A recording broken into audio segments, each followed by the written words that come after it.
One pose that you really don't see too much of in yoga classes is staff pose.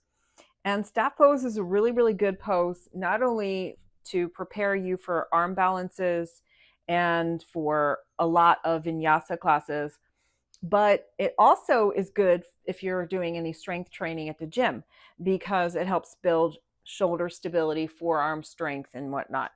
So if you are practicing yoga, you might have some blocks. Now, staff pose itself is really just this. It looks like you're like just sitting up straight, but my torso is a lot longer than my arms, so I need a little bit of a prop. So you have some yoga blocks, and lots of times, you might see people slouching like this, and that's not really what you want to do.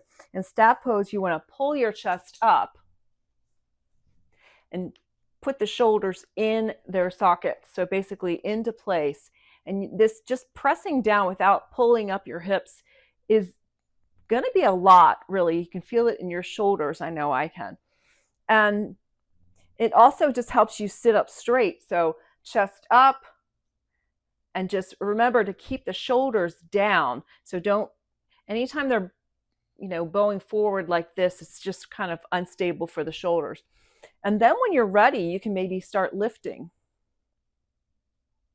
And this actually is going to be very, very difficult after a while. And then you can move to, raising one leg and the other leg. And then you can get around to, the L-sits.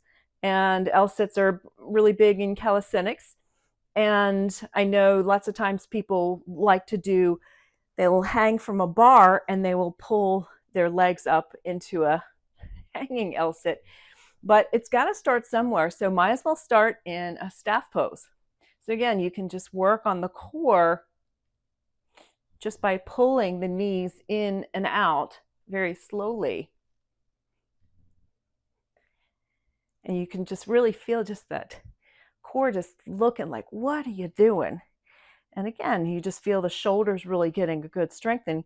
And then you also will get some forearm strength and work on the wrist as well.